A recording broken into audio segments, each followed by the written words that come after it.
ഒടുവിൽ അത് സംഭവിക്കുകയാണ്. ബംഗ്ലാദേശിനെ സംബന്ധിച്ച വമ്പൻ ഒരു വാർത്ത പുറത്തു വരുന്നു. അമേരിക്കയിലെ സുരക്ഷാ ഉപദേഷ്ടാവ് ബംഗ്ലാദേശിലേക്ക് ഒരു ഫോൺ കോൾ ചെയ്തിരിക്കുന്നു. ബംഗ്ലാദേശിലെ ന്യൂനപക്ഷങ്ങൾക്ക് വേണ്ടിയുള്ള സുരക്ഷ അല്ലെങ്കിൽ ന്യൂനപക്ഷങ്ങൾക്ക് വേണ്ടിയാണ് അമേരിക്കയിലെ സുരക്ഷാ ഉപദേഷ്ടാവ് ഇപ്പോൾ ശബ്ദമുയർത്തിയിരിക്കുന്നത്. ഇത് അക്ഷരാർത്ഥത്തിൽ ബംഗ്ലാദേശിനെ ഞെട്ടിച്ചിരിക്കുന്നു എന്ന വാർത്തയാണ് ഇപ്പോൾ പുറത്തു വരുന്നത്. US സുരക്ഷാ ഉപദേഷ്ടാവായിട്ടുള്ള ജാക്ക് സള്ളിവനാണ് ഇപ്പോൾ മുഹമ്മദ് യൂനിസുമായി സംസാരിച്ചിരിക്കുന്നത്. അദ്ദേഹം പറഞ്ഞിരിക്കുന്നത് മനുഷ്യാവകാശം സംരക്ഷിക്കുന്നതിനുള്ള പ്രതിബദ്ധത നിങ്ങൾ പ്രകടിപ്പിക്കണം എന്നാണ്.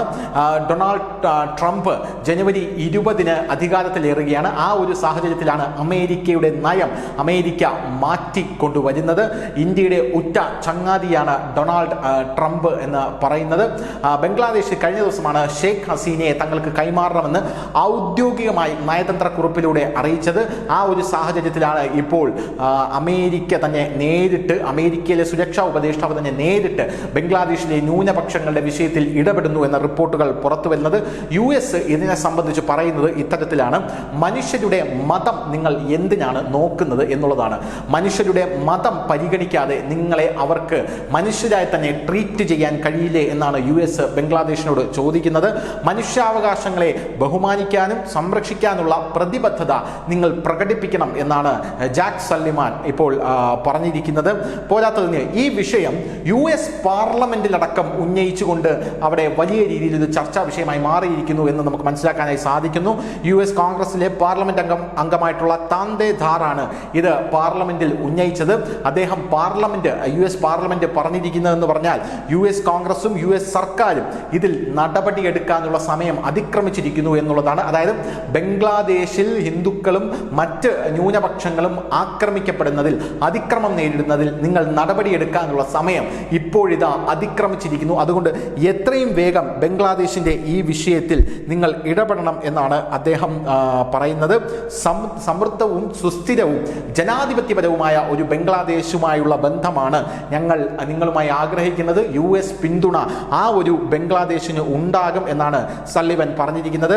അങ്ങനെയുള്ള ബംഗ്ലാദേശുമായാണ് ഞങ്ങൾക്ക് ചങ്ങാത്തം കൂടാൻ താല്പര്യം എന്നുള്ള രീതിയിലാണ് അമേരിക്കയുടെ വാക്കുകൾ.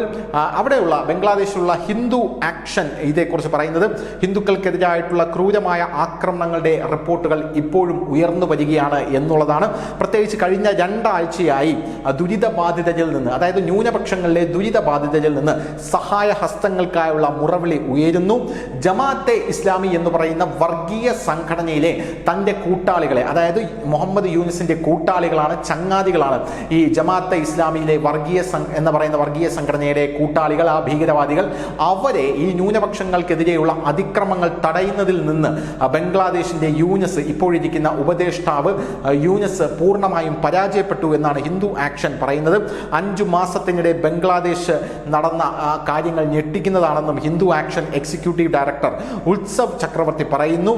ക്ഷേത്രങ്ങൾ കത്തിക്കുക, ആളുകളെ കൂട്ടക്കൊല ചെയ്യുക, സ്ത്രീകളെ ബലാത്സംഗം ചെയ്യുക എന്നിങ്ങനെയുള്ള കാര്യങ്ങളാണ് ബംഗ്ലാദേശിൽ നടന്നുകൊണ്ടിരിക്കുന്നത്. പോരാത്തതിന് മറ്റു മതങ്ങളിലെ, ഹിന്ദു ആകട്ടെ ക്രിസ്ത്യാനികളാകട്ടെ, അവരിലെ പുരോഹിതന്മാരെയും ബംഗ്ലാദേശ് വെറുതെ വിടുന്നില്ല എന്നും ഇപ്പോൾ അവിടെയുള്ള ഹിന്ദു ആക്ഷൻ കൗൺസിൽ പറഞ്ഞിരിക്കുകയാണ്. ഭൂരിപക്ഷം ജനക്കൂട്ടം ഹിന്ദു ക്ഷേത്രങ്ങളും ഹിന്ദു ദൈവങ്ങളെയും ദേവതകളെയും നശിപ്പിച്ചതായി ഇപ്പോൾ പാർലമെന്റിൽ, US പാർലമെന്റിൽ അടക്കം ഉന്നയിച്ചിരിക്കുന്നു. ഈ വിഷയം ആഗോളതലത്തിൽ ചർച്ചയാകുന്നു. ഒരുപക്ഷെ ഇന്ത്യയുടെ ഒരു നയതന്ത്രപരമായിട്ടുള്ള വിജയം കൂടെയായിരിക്കാം ഇത്. കാരണം അമേരിക്കയെ പോലും നേരിട്ട് ഇതിൽ ഇടപെടിയിക്കാൻ ഇന്ത്യയുടെ ആ ഒരു നയതന്ത്രത്തിന് കഴിഞ്ഞു. പ്രത്യേകിച്ച് ഡൊണാൾഡ് ട്രംപ് വരുന്ന ഈ സാഹചര്യത്തിൽ ഷെയ്ഖ് ഹസീനയെ ഏത് തരത്തിലായിരിക്കും ബംഗ്ലാദേശിലേക്ക് കൊടുക്കണോ വേണ്ടയോ എന്നുള്ള തീരുമാനം പോലും എടുക്കാനുള്ള ആ ഒരു പവർ ഇന്ത്യയുടെ കയ്യിൽ തന്നെയാണ് ഇപ്പോഴും ഉള്ളത്. ഡൊണാൾഡ് ട്രംപ് വരുന്ന ഈ ഒരു സാഹചര്യത്തിൽ ട്രംപ് ഇന്ത്യയുടെ മിത്രമാണ് എന്നുള്ളിടത്താണ് ഈ കളി പ്രധാനമായും മാറുന്നത്. ട്രംപും കൂടെ ഇന്ത്യയുടെ കൂടെ ചേർന്ന് കഴിഞ്ഞാൽ ബംഗ്ലാദേശ് പൂർണ്ണമായും നിലംപതിക്കും, തറ പറ്റും എന്നുള്ള കാര്യത്തിൽ തർക്കമില്ല. ഷെയ്ഖ് ഹസീനയെ യൂറോപ്പിലേക്കോ അമേരിക്കയിലേക്കോ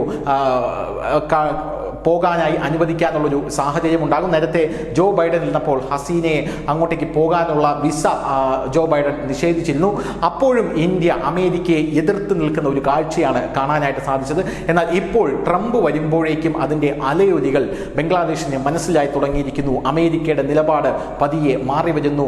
ന്യൂനപക്ഷങ്ങളുടെ സംരക്ഷകരായി അമേരിക്ക മാറുന്നു.